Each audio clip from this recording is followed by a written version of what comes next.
77,400 सुवर्ण नाण्यांनी झाकलेली स्मशानभूमी. 26 डिसेंबर. साहिबजादा जोरावर सिंग, साहिबजादा फतेह सिंग यांचा बलिदान दिन विशेष. परमेश्वराच्या शोधाच्या प्रयत्नात गुरु नानक साहेबांना त्यांच्या वयाच्या 30व्या वर्षी आत्मबोध झाला आणि त्यांना लाभलेली शिकवण शिखांच्या अर्थात त्यांच्या शिष्यांच्या हाती सोपवली आणि एका नव्या धर्माचा, शीख धर्माचा उदय झाला. या जगात एकापेक्षा अधिक धर्म असावेत ही या जगाच्या निर्मात्याचीच योजना आहे, अशी या धर्माची धारणा आहे. शीख धर्म परमेश्वराला जाणण्याचा आणखीन एक मार्ग जो दुसऱ्याच्या धर्माचा मार्ग छेदून जात नाही, अशी शिखांच्या गुरूंची शिकवण. पण ही शिकवण मान्य नसणाऱ्या धर्माचे अनुयायी सुद्धा होतेच आणि आहेतही. शिखांना 1469 मध्ये गुरु नानक देव यांच्या रूपात पहिले गुरु लाभले.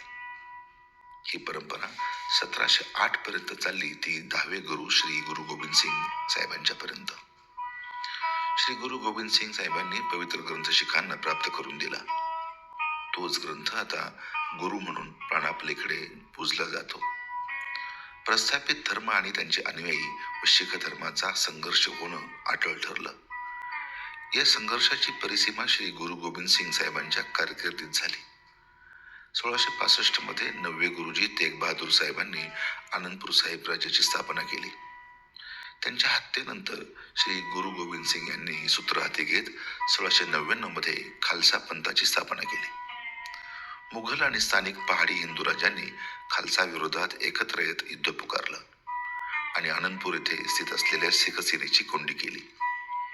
अनेक दिवस झाडपाल्यावर गुजराण करण्याची वेळ आल्यावर अगदी नाईलाजानं गुरु गोविंद सिंग यांना मुघल आणि त्यांच्या सोबत असलेल्या राजांचा प्रस्ताव मान्य करावा लागला, सुरक्षित इतरत्र निघून जाण्याचा. पण मुघलांनी आणि या राजांनी विश्वासघात करीत श्री गुरूंचा पाठलाग करीत त्यांच्यावर हल्ला चढवला. श्री गुरुजी आणि त्यांचे कुटुंबीय यांच्यात ताटातूट झाली.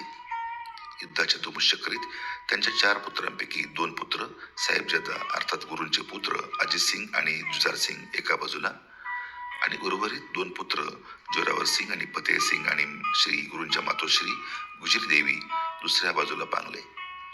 पैकी अजित सिंग आणि जुजार सिंग युद्धात कामी आले.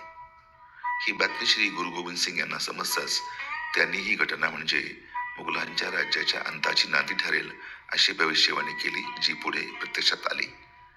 पण इकडे साहेबजादा जोरावर सिंग आणि फतेह सिंग दुर्दैवी घटनाक्रमामुळे मुघलांच्या तावडीत सापडले. मुघलांचा अधिकारी वजीर खान याने जोरावर सिंग, फतेह सिंग आणि माता गुजरी यांना अटक केली. इस्लामचा स्वीकार केल्यास जीवदान देऊ अशी लालूच दाखवली. त्याला जोरावर सिंग, फतेह सिंग आणि माता गुजरी बदले नाहीत.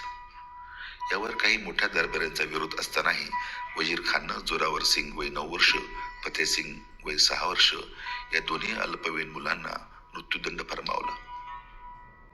इंग्रजी तारीख 26 डिसेंबर 1705 रोजी भिंतीमध्ये चिडून त्यांना ठार मारण्याची आज्ञा दिली गेली.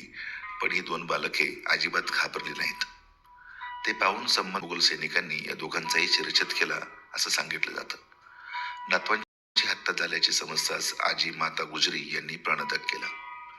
पूर्वी शहाजहानच्या पदरी महसूल खात्यात अधिकारी राहिलेले एक गर्भश्रंत व्यापारी तोडरमल जैन सरहिंद या वजीर खानाच्या राज्यात वास्तव्यास होते.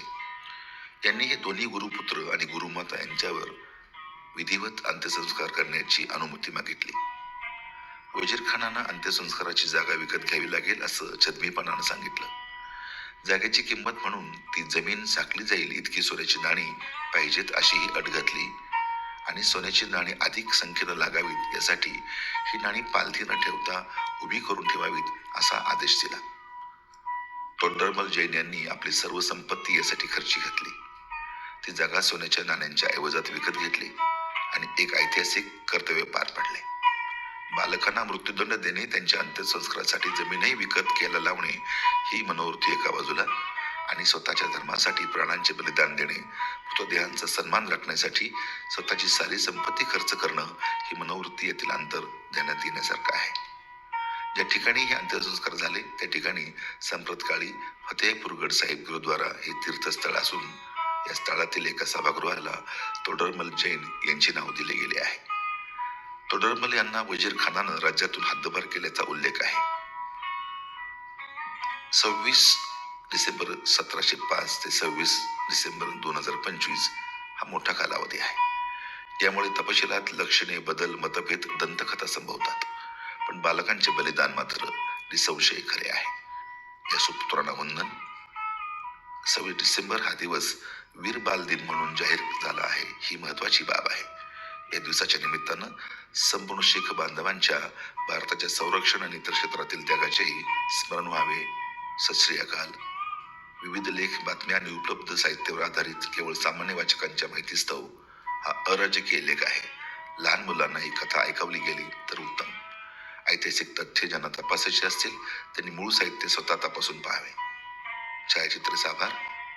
संभाजी बबन गायके 9881298260. धन्यवाद. 77